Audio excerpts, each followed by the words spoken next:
क्या आप एक फार्मासिस्ट हैं? ये वीडियो आपके लिए है।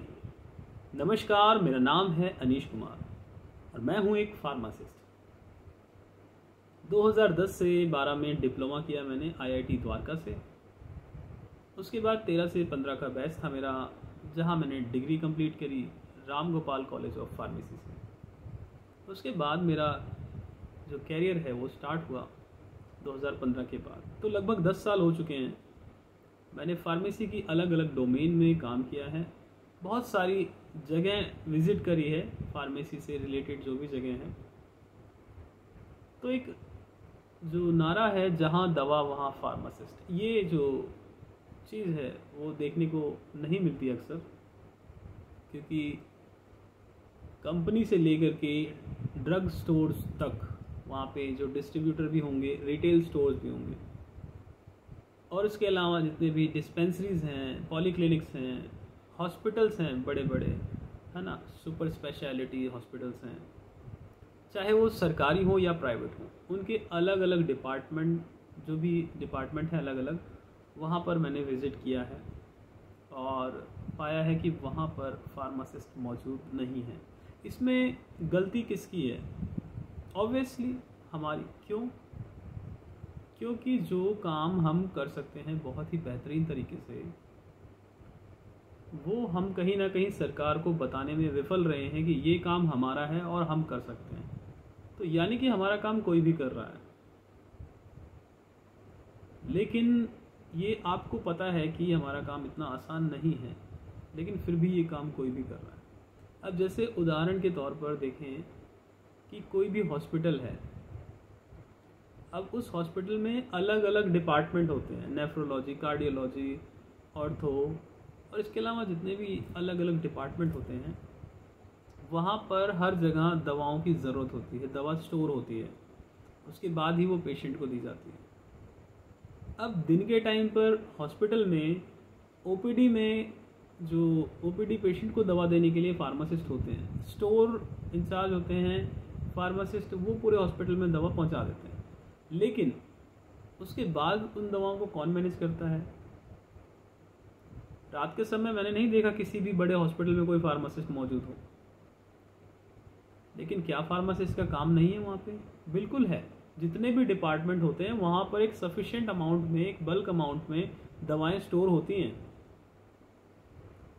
किसी भी आप बड़े अस्पताल में चले जाइए, चाहे वो एम्स हो, सफदरजंग हो, इसके अलावा डॉक्टर BR अम्बेडकर हॉस्पिटल है, चाहे और कोई भी हॉस्पिटल, RML हॉस्पिटल है, तो किसी भी अस्पताल में आप चले जाइए दिल्ली में या और कहीं पे भी, दिल्ली से बाहर भी, तो वहाँ पर जो फार्मासिस्ट है आपको इन डिपार्टमेंट्स में नहीं मिलेगा। क्या उन डिपार्टमेंट्स में दवाएं स्टोर नहीं होती हैं? बिल्कुल होती हैं, लेकिन उनको कौन मैनेज कर रहा होता है? उन दवाओं को या तो डॉक्टर या नर्सिस या वार्ड बॉय या फिर वहाँ का सिक्योरिटी गार्ड मैनेज कर रहा होता है। तो जो काम एक फार्मासिस्ट को करना चाहिए वो काम कोई भी कर रहा है। अब इसमें गलती किसकी है? गलती हमारी है। क्यों? क्योंकि हम सरकार को ये बताने में विफल रहे हैं कि ये काम हमारा है और हम ही बेहतर तरीके से कर सकते हैं। देखिए, आप और हम जानते हैं कि जो फार्मासिस्ट का काम है वो डॉक्टर से, नर्सिस से काफ़ी अलग है। डॉक्टर्स का काम ये है कि किसी भी बीमारी को आइडेंटिफाई करना, उसमें कौन सी दवा इस्तेमाल होगी वो लिखना, और नर्सिस का काम ये है कि उन दवाओं को किस तरह से दिया जाए। उदाहरण के तौर पर यदि कोई इंजेक्शन है तो नर्स को पता है कि इंट्रावेनस देना है या फिर स्लो इन्फ्यूज़न देना है या IM देना है। लेकिन जो फार्मासिस्ट का काम है कि उस दवा को कैसे स्टोर करना है, कैसे डिस्पेंस करना है, मतलब किस तरीके से उसको दिया जाए कि वो दवाएं जो है, और उसकी जो इन्वेंट्री है वो मेंटेन करना कि दवाएं कभी कम ना पड़े। और हाँ, इसके अलावा जो बहुत इम्पॉर्टेंट काम है फार्मासिस्ट का, वो देखना कि ड्रग इंटरेक्शन ना हो, एडवर्स ड्रग रिएक्शन ना हो। इसके अलावा भी जो दवाएं हैं उनको प्रॉपरली स्टोर कैसे किया जाए। दवाओं को, अगर कुछ दवाएं हैं जिन्हें धूप से, मॉइस्चर से बचाना है, तो उनकी प्रॉपर स्टोरेज हो। इसके अलावा दवाओं पे एक्सपायरी डेट लिखी होती है, क्या दवाएं एक्सपायरी डेट से पहले ख़राब नहीं होती? बिल्कुल होती है, ये तो आपको पता है। तो उन दवाओं को उनका फिजिकल अपीयरेंस देख करके एक फार्मासिस्ट बड़े आराम से पहचान लेता है कि ये दवा ख़राब हो चुकी है और कंज्यूम करने लायक नहीं है। लेकिन जो दूसरे प्रोफेशनल्स हैं, नर्सेज और डॉक्टर्स, वो पहचान सकते हैं, लेकिन उनकी ट्रेनिंग नहीं हुई है, इसलिए वो नहीं पहचान पाएंगे। फार्मासिस्ट की क्योंकि स्पेशली ट्रेंड होते हैं वो उन चीज़ों को आइडेंटिफाई करने के लिए, इसलिए वह उन चीज़ों को बड़ी ही आसानी से पहचान सकते हैं। अगर एग्जाम्पल एक लिया जाए और बात करी जाए कि सिरप की, तो एक कप सिरप में एक सर्टेन परसेंटेज ऑफ शुगर होता है, जिससे कि वह एक प्रिजर्वेटिव का काम करता है। लेकिन कई बार जो कंपनियां जो है उसमें शुगर कंटेंट जो है वो कम रह जाता है, जिसकी वजह से उसमें फंगल इन्फेक्शन या फंगल ग्रोथ होने लगती है और फ्लॉक्यूलेशन देखने को मिलता है। तो एक फार्मासिस्ट बड़ी इजीली उसको आइडेंटिफाई कर सकता है कि वो सिरप जो है कंज्यूम करने लायक नहीं है। और ऐसे ही कई केसेस जो हैं कफ सिरप के देखने को मिले हैं, जिनके कंजम्पशन के बाद बहुत सारे बच्चों की डेथ हो गई है। कई कफ सिरप जो है इंडिया से बाहर सप्लाई किए गए थे और इंडिया में भी जम्मू में सप्लाई किए गए थे, जिनसे कई बच्चों की डेथ हो गई थी। तो वो जो दवाइयाँ हैं उनको पहचानेगा कौन? फार्मासिस्ट। कई दवाइयाँ ऐसी होती हैं, कई इंजेक्शन ऐसे होते हैं जिनको कोल्ड चेन मेंटेन करनी होती है। मतलब जब वो कंपनी से निकले, वहाँ से वो एक ठंडे तापमान पर ही वो वहाँ से ट्रांसपोर्ट होंगे, वो स्टोर में आएंगे, वहाँ से वो एक ठंडे बॉक्स में रखते हुए रिटेल स्टोर में आएंगे और वहाँ पे फिर मतलब रेफ्रिजरेशन में। तो ये पूरी प्रॉपर चेन को मेंटेन करना होता है। एक बार मैंने देखा था कि एक स्टोर से एक डिस्ट्रीब्यूटर से रिटेलर ने दवाई मंगाई, एक इंजेक्शन मंगवाया। अब वहाँ से वो जो सप्लायर है वो इंजेक्शन लेकर के निकल गया मॉर्निंग में, गर्मी का टाइम, जो भी आइस पैक था वो तो ठंडे से गर्म हो गया और वो पूरे दिन धूप में घूमता रहा। शाम को ले जाके उसने डिलीवरी दे दी इंजेक्शन की।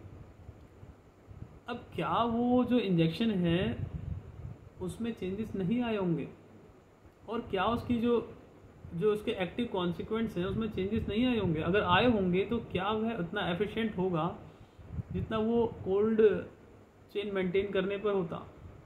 डेफिनेटली ये सब चीज़ें जो हैं ये एक नॉन फार्मा बैकग्राउंड वाले लोगों को नहीं पता होती। क्यों? क्योंकि उनकी उस लेवल की ट्रेनिंग नहीं हुई है। एक अगर एग्जांपल में बात करूँ, एक फार्मेसी में मैंने देखा था, एक नॉन फार्मा का बंदा था, तो वो मेडिसिन अरेंज कर रहा था सफाई वगैरह करके, और स्ट्रिप्स उठा करके वो ऐसे अपने पसीने पोंछ रहा था उससे। तो ये एक अनहाइजेनिक चीज़ वो कर रहा था। मैंने उसको समझाया फिर कि भाई ये चीज़ नहीं करनी होती है।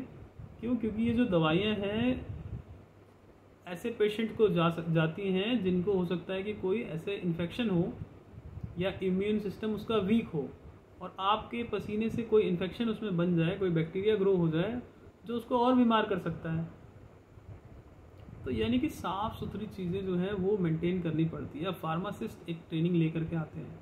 हेल्थ केयर प्रोफेशनल्स, हर हेल्थ केयर प्रोफेशनल की एक अलग लेवल की ट्रेनिंग होती है। डॉक्टर्स की अलग लेवल की होती है, नर्सेस की अलग लेवल की होती है, और फार्मासिस्ट की अलग लेवल की होती है। तो अगर फार्मासिस्ट कहीं ना कहीं सरकार को ये समझाने में असमर्थ हैं कि यहाँ पर फार्मासिस्ट की ज़रूरत है, तो इसमें कहीं ना कहीं गलती फार्मासिस्ट की है। हमें ये सरकारों को समझाना होगा कि यहाँ पर फार्मासिस्ट की ज़रूरत है, तो वो क्यों नहीं वैकेंसी क्रिएट करेंगे उनकी। और न सिर्फ सरकारों को बल्कि डॉक्टर्स को और नर्सेस को, उनको भी सपोर्ट मिलेगा अगर एक फार्मासिस्ट वहाँ पर मौजूद होगा। मैंने एक बार एक हॉस्पिटल में एक डॉक्टर को इमरजेंसी डिपार्टमेंट में दवाइयाँ छांटते हुए देखा, गोलियाँ छांट रहे थे डॉक्टर साहब। भाई उनका काम नहीं है, लेकिन वो कर रहे हैं इस काम को। वो उतनी देर में इमरजेंसी के कई पेशेंट देख सकते थे, उसमें वो 1-2 गोली ढूंढ रहे थे, शायद सेट्रिजिन या ऐसा कुछ ढूंढ रहे थे उसमें। तो इसके लिए फार्मासिस्ट जो हैं बहुत ही प्रॉपरली ट्रेंड होते हैं। दवाइयाँ अरेंज करने के लिए वो सिस्टमेटिक तरीके से टैगिंग करते हैं, बॉक्सेस बनाते हैं, और वो दवाइयाँ आराम से मिल जाएं, वो एक काम हो गया पर्टिकुलर। अब डॉक्टर का काम है भाई पेशेंट को देखना, जो भी उसको ट्रीटमेंट देना है ना, डायग्नोस करना, प्रिस्क्रिप्शन लिखना उसका, तो ये सब काम है ना। सर्जरी भी करनी पड़ जाती है, तो ये सब काम डॉक्टर का है। अब डॉक्टर दवाइयाँ छांटने बैठ जाए तो फिर ये कुछ चीज़ अटपटी सी नहीं लगती। और नर्स का भी काम ये नहीं है, नर्स का काम फिर डॉक्टर को असिस्ट करना है इमरजेंसी केसेस में। सिक्योरिटी गार्ड का काम है सिक्योरिटी जो है वो देखना, वार्ड बॉय का काम अलग है। तो ये काम अगर आप फार्मासिस्ट से मतलब फार्मासिस्ट का काम आप इन लोगों से करवाएंगे तो ये काम जो है वो सही से नहीं हो पाएगा। इसके अलावा फार्मासिस्ट जैसे ड्रग इंटरेक्शन देखता है प्रिस्क्रिप्शन में, ड्रग इंटरेक्शन, इसके अलावा जो एडवर्स ड्रग रिएक्शन, ये सारी चीज़ें देखनी होती है। एक चीज़ है जो एक क्लिनिकल फार्मासिस्ट, एक जो सुपर स्पेशलिटी हॉस्पिटल्स होते हैं सिर्फ प्राइवेट में, तो क्या सिर्फ प्राइवेट वालों को ज़रूरत है क्लिनिकल फार्मासिस्ट की? वो अपने हॉस्पिटल को और बेहतर बनाना चाहते हैं, तो इसलिए वो क्लिनिकल डिपार्टमेंट बनाते हैं।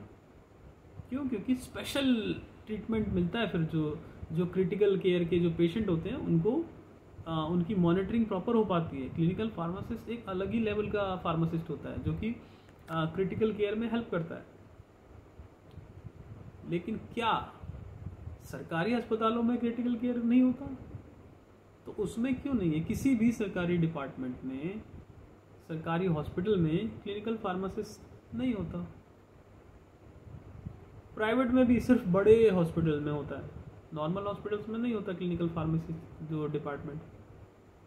क्या सिर्फ रिसर्च के लिए क्लिनिकल फार्मासिस्ट होते हैं? नहीं, रिसर्च के लिए तो होते ही हैं, लेकिन उसके अलावा जो पेशेंट को एक बेहतर केयर मिल पाए, प्रॉपर मॉनिटरिंग हो पाए कि उसके शरीर में कितनी दवा मौजूद है, कितनी और दी जानी चाहिए, जो ड्रग का जो कंसंट्रेशन है वो मेंटेन रहे, और उसकी जो हाफ लाइफ है दवाई की, उससे पहले अगर दवा देनी है तो वो दोबारा दवा दे पाए, मॉनिटरिंग प्रॉपर होती है बेसिकली। तो वो जो क्लिनिकल फार्मासिस्ट है वो अच्छे से कर पाते हैं। क्यों? क्योंकि उनकी ट्रेनिंग होती। तो ये सब चीज़ें जो हैं फार्मासिस्ट को वहाँ पर मौजूद होना चाहिए जहाँ पर दवा है, चाहे वो बड़े हॉस्पिटल हो या वो छोटा जो रिटेल स्टोर है या पॉलीक्लिनिक्स हैं या डिस्पेंसरीज हैं, तो हर जगह फार्मासिस्ट को मौजूद होना चाहिए। ऐसे ही मार्केटिंग की बात करते हैं। मार्केटिंग में जो कंपनीज़ हैं वो अब नॉन फार्मा के बैकग्राउंड के लोगों को हायर करने लगी है, क्योंकि वो अच्छी सेल करके देते हैं। अच्छी सेल करके तो देते हैं, लेकिन जो है वो क्या बोल के बेच रहे हैं। अब क्या है कि जो डॉक्टर्स हैं उनके पास जो एक मेडिकल रिप्रेजेंटेटिव जाता है तो वो बाकायदा रिसर्च को पढ़ के और समझ के जाता है। अब एक मेडिकल रिप्रेजेंटेटिव पे कहीं ना कहीं डॉक्टर्स भरोसा करते हैं। तो कोई भी दवा आ रही है, अगर मेडिकल रिप्रेजेंटेटिव बार बार आके कहेंगे कि ये दवा जो है बुखार ठीक करती है, तो डॉक्टर कहीं ना कहीं वो मानेंगे कि हाँ ये दवा बुखार ठीक करती है, भले ही वो बुखार की दवा ना हो।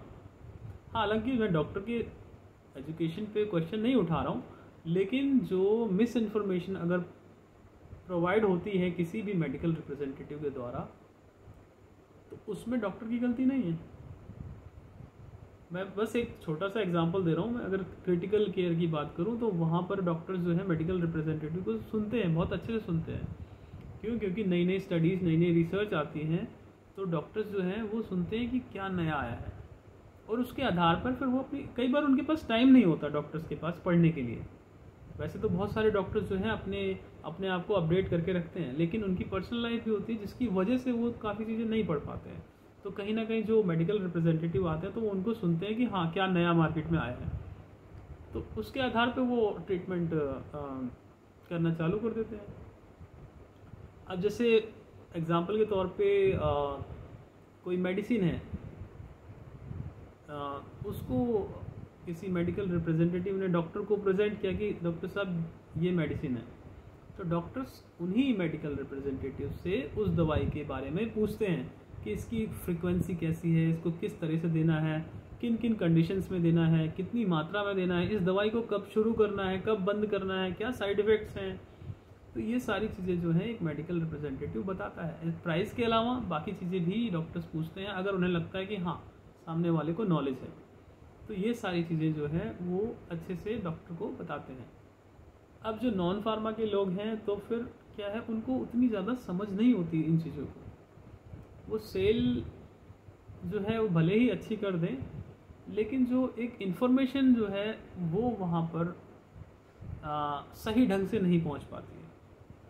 कि जो कंपनी जिस तरीके से उस दवा को बना रही है, जिस तरीके से उस दवा को यूज़ करना है, वो इन्फॉर्मेशन जो डॉक्टर्स तक पहुंचनी चाहिए वो इन्फॉर्मेशन जो है वो सही तरीके से नहीं पहुंच पाती है। तो इस तरह से एक डिपार्टमेंट ये हो गया। ऐसे ही बहुत सारे डिपार्टमेंट्स में जो फार्मासिस्ट हैं वो कम होते जा रहे हैं।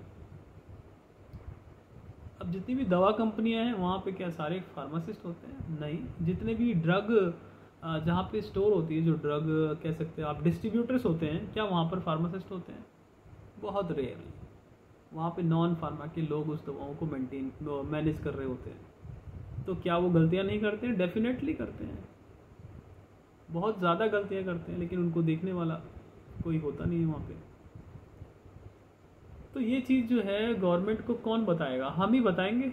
लेकिन हम कब बताएंगे? जब हम यूनिटी में होंगे। यूनिटी में कब होंगे? जब हमें खुद पता होगा कि हमारी क्या वैल्यू है। तो दोस्तों, मैं इस वीडियो के डिस्क्रिप्शन में एक लिंक दे दूंगा जिससे हम लोग एक दूसरे से जुड़े रह सकते हैं और आप अपने सवाल सुझाव हम तक पहुंचा सकते हैं, और हम एक बड़ी कम्युनिटी का निर्माण करेंगे जिससे कि हम आगे चल कर के सरकारों को ये बताएं कि जो फार्मासिस्ट है उसकी ज़रूरत क्यों है। फार्मेसी को जो है बढ़ावा देने के लिए हमें एकजुट रहना पड़ेगा। इसी के बाद कोई हमारी बात सुनेगा। और देखिए, इससे सिर्फ हमारा फ़ायदा नहीं है, इससे बाकी हेल्थ केयर प्रोफेशनल्स को फ़ायदा होगा, लोगों को फ़ायदा होगा। जनरली हमारा जो फार्मासिस्ट है उसका एम क्या है? लोगों को बेनिफिट देना, लोगों का भला सोचना। तो जो डॉक्टर्स हैं कहीं ना कहीं उनको भी हेल्प मिलेगी, नर्सिस हैं उनको भी हेल्प मिलेगी, बाकी जो और भी हेल्थ केयर सेक्टर के लोग हैं उनको भी हेल्प मिलेगी। सबसे ज़्यादा हेल्प जो मिलेगी वो जो है लोगों को, जनता को हेल्प मिलेगी। क्यों? क्योंकि उनको सही दवाई सही समय पर मिल जाएगी। इंडिया में एक चीज़ बढ़ रही है बहुत तेज़ी से, ड्रग रेजिस्टेंस। तो ड्रग रेजिस्टेंस बढ़ने का कारण क्या है? जो दवाइयों की जो अवेलेबिलिटी है वो बहुत ही आसान हो चुकी है। कोई भी दवाएं ऐसे ही खरीद सकता है, मतलब गोली टॉफ़ियों की तरह दवाएं जो है आराम से मिल जाती हैं, अवेलेबल हैं। तो सेल्फ मेडिकेशन का दौर जो है वो बढ़ रहा है। कोई भी व्यक्ति जिसको 2-4 दवाइयों के नाम पता लग जाते हैं और उनके यूजेस पता लग जाते हैं, तो वो खुद को डॉक्टर समझने लगता है। उसको उन दवाइयों के गंभीर साइड इफ़ेक्ट्स हैं उनके बारे में नहीं पता होता। एक सिंपल सी पैरासीटामॉल भी शरीर के विभिन्न ऑर्गन्स को खराब कर सकती है, चाहे वो लिवर हो, लंग्स हो, किडनी हो या और बाकी ऑर्गन्स हो। अगर उसकी ज़्यादा मात्रा, ज़्यादा ड्यूरेशन में, मतलब ज़्यादा लंबे समय तक दी जाए कोई भी दवाई, तो वो नुकसान पहुंचाती है।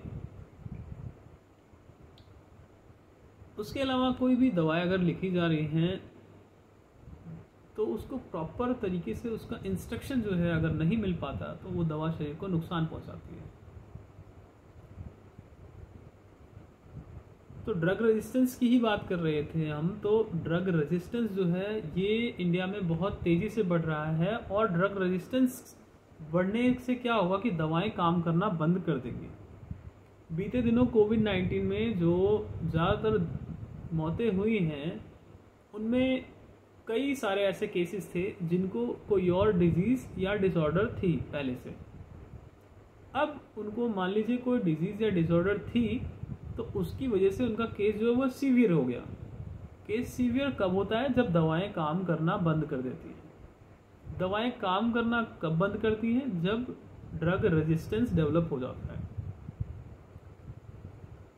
तो दवाओं का ड्रग रेजिस्टेंस तब डेवलप होगा अगर उनको सही से नहीं दिया जाएगा, या सही मात्रा में नहीं दिया जाएगा, या सही ड्यूरेशन तक नहीं दिया जाएगा। तो इन चीज़ों का ध्यान रखने के लिए फार्मासिस्ट मौजूद है। तो आप सबसे निवेदन है कि आप सब लोग जुड़े हमसे और ये बात जो है आगे सरकारों तक पहुंचाएं, ताकि जितने भी डिपार्टमेंट्स हैं सरकारी हॉस्पिटल्स में, प्राइवेट हॉस्पिटल्स में, डिस्पेंसरीज में, रिटेल स्टोर्स में, या जितने भी फार्मा रिलेटेड जहाँ पर दवाइयाँ स्टोर होती हैं, डिस्ट्रीब्यूट होती हैं, बनती हैं, तो वहाँ पर फार्मासिस्ट मौजूद हो। उससे क्या होगा कि गुणवत्ता में दवाइयों की जो है वो बढ़ोतरी होगी। और भी बहुत सारे बेनिफिट्स होंगे, आप मुझे कमेंट करके बता सकते हैं, सवाल और सुझाव आप अपने भेज सकते हैं। तो आज के लिए इतना ही, फिर मिलते हैं एक नए वीडियो में। तब तक के लिए बाय बाय, टेक केयर, जय हिंद।